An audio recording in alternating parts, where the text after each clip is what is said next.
জাতীয় নাগরিক party NCP আমরা আমাদের যে এক বছরের জার্নি সেই জার্নিতে আমরা এককভাবে নির্বাচন করার একটা প্রস্তুতির মধ্য দিয়েই আমরা নিজেদেরকে প্রস্তুত করছিলাম। আমরা অনেক রেসপন্স সেখানে পেয়েছি, অনেকেই আমাদের মনোনয়নপত্র সংগ্রহ করেছিলেন। আমরা প্রাথমিক একটা তালিকাও প্রকাশ করেছিলাম, কিন্তু সেই প্রাথমিক তালিকা প্রকাশ করার পরে আমরা যখন পরের ধাপের তালিকা প্রস্তুত করে রেখেছি এবং আমাদের 300 আসনেই প্রার্থিতার জায়গাটা আমরা চূড়ান্ত করার দিকে অগ্রসর হচ্ছি, ঠিক সেই সময়টাতেই শরীফ ওসমান বিন হাদি তাকে গুলি করা হলো এবং তিনি পরবর্তীতে শাহাদাত বরণ করলেন। এই পুরো ঘটনা আমাদের উপলব্ধির জায়গায় একটা বড় ধরনের পরিবর্তন নিয়ে আসে। আমরা খেয়াল করে দেখি যে আধিপত্যবাদী শক্তিগুলো বাংলাদেশকে কবজা করে রাখতে চায়, বাংলাদেশকে তার স্বাধীনতা সার্বভৌমত্ব থেকে বের করে নিয়ে এসে বাংলাদেশকে পরাধীনতার শৃঙ্খলা আবদ্ধ করে রাখতে চায়, যারা বাংলাদেশে আওয়ামী ফেসিবাদ এবং তার দোসরদেরকে পুনর্বাসন করতে চায়, তারা শক্তিশালী হয়ে উঠছে এবং তারা যে কোনো মূল্যেই হোক না কেন, যারা জুলাইতে অংশগ্রহণ করেছে, যারা জুলাইয়ের সম্মুখ সারির যোদ্ধা ছিলেন, তাদের প্রতি তাদের টার্গেট কিলিংয়ের দিকে তারা অগ্রসর হচ্ছে। আসলে জুলাইয়ের শক্তি যাদের আছে তাদেরকে তারা নিস্তব্ধ করার দিকে অগ্রসর হচ্ছে। এবং একই সাথে আমরা খেয়াল করে দেখলাম যে আমরা দীর্ঘ সময় ধরে বাংলাদেশ রাষ্ট্রটিকে সংস্কারের প্রশ্নে ঐক্যমত্য কমিশনে আমরা জোরালো ভূমিকা রেখেছি। জাতীয় নাগরিক পার্টি এনসিপির এই সংস্কারের পক্ষে যে অবস্থান, সেটাকে বাংলাদেশের জনগণ খুব ইতিবাচকভাবে গ্রহণ করেছে। কিন্তু সেই সংস্কারের বিষয়গুলো আসলে কতটুকু বাস্তবায়ন হবে বা না হবে, সেই বিষয়গুলো আসলে জাতীয় নাগরিক পার্টি এনসিপি একার পক্ষে সেটাকে নিশ্চিত করে নিয়ে আসা সম্ভবপর নয়। এবং আমাদের আহ্বায়ক গত 24-এর অভ্যুত্থানের সময়টাতে যেমন করে নতুন বন্দোবস্তের কথা বলেছিলেন, ফেসিবাদী কাঠামো বিলোপের কথা বলেছিলেন, সেই যে আকাঙ্ক্ষার জায়গাটি আছে সেটা আসলে বাংলাদেশের সকল রাজনৈতিক দল, তাদের সকলের সম্মেলনে এটা হওয়ার কথা ছিল। আমরা চেয়েছিলাম বিএনপি, জামাত, সকল রাজনৈতিক দলই একটা নতুন বন্দোবস্তের দিকে তারা অগ্রসর হবে এবং বাংলাদেশ রাষ্ট্রটিকে গণতান্ত্রিক রূপান্তরের জায়গায় উন্নীত করতে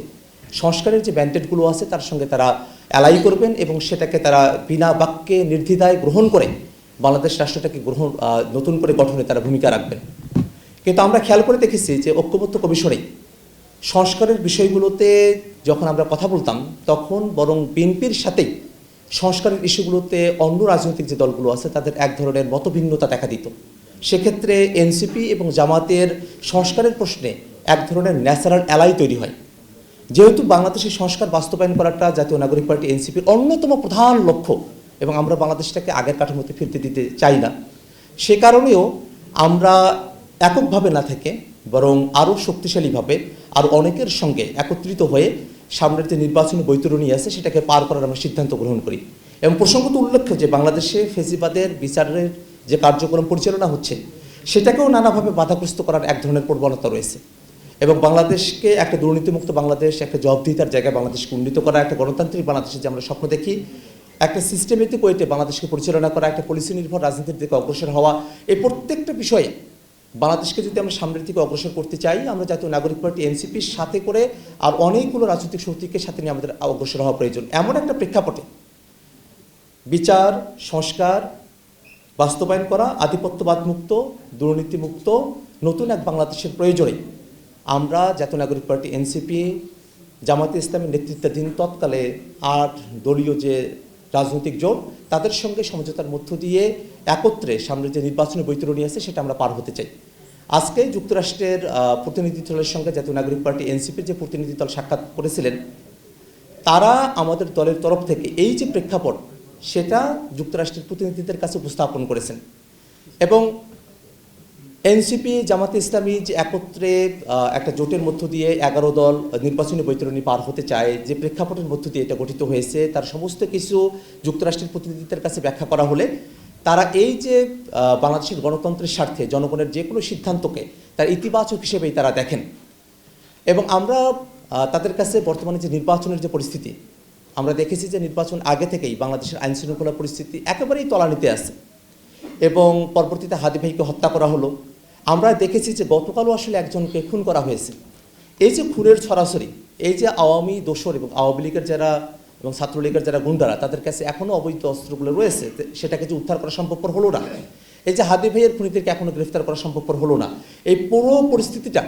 একটা লেভেল প্লেইং ফিল্ড, একটা আইন শৃঙ্খলার যে পরিস্থিতি সেটাকে আসলে সঠিক রাখতে পারবে কিনা,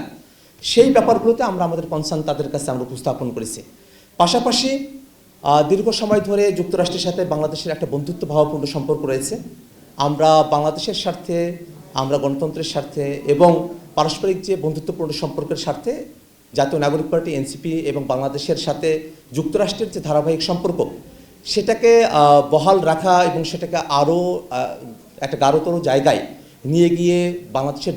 সাথে যুক্তরাষ্ট্রের দ্বিপাক্ষিক যে বিষয়গুলো আছে সেইগুলোতে বাংলাদেশের স্বার্থকে রক্ষা করে আমরা যেন আমাদের বিদেশ নীতিকে আমরা সাজাতে পারি সেই বিষয়গুলো নিয়ে আমরা তাদের সঙ্গে খোলামেলাভাবে আমরা কথাবার্তা বলেছি। ভেনেজুয়েলা এবং যুক্তরাষ্ট্রের মধ্যকার যে ঘটনা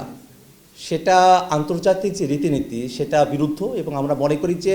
পৃথিবীর যে কোনো দেশকেই আন্তর্জাতিক যে আইনগুলো আছে সেই আইনগুলো তাদেরকে মেনে চলতে হবে এবং আন্তর্জাতিক যে সংস্কৃতি দীর্ঘ সময় ধরে যেটা প্র্যাকটিস হয়ে আসছে সেই সংস্কৃতির প্রতি শ্রদ্ধাশীল থেকেই পৃথিবীর শাসনের সাথে যুক্ত দেশগুলোকে তাদের রাজনৈতিক যে কার্যক্রমগুলো আছে সেগুলো পরিচালনা করতে হবে। এবং আমরা জাতীয় নাগরিক পার্টি আমরা মনে করি যে পৃথিবীর যে কোনো দেশকেই অবশ্যই আন্তর্জাতিক আইনের প্রতি শ্রদ্ধাশীল থাকতে হবে, আন্তর্জাতিক আইন মানতে হবে এবং আন্তর্জাতিক যে রীতিনীতি আছে সেটাকে সম্মান জানিয়েই যে তাদের রাজনৈতিক এবং ডিপ্লোম্যাটিক্যাল যে সম্পর্কগুলো আছে সেগুলোকে নির্ধারণ করতে হবে।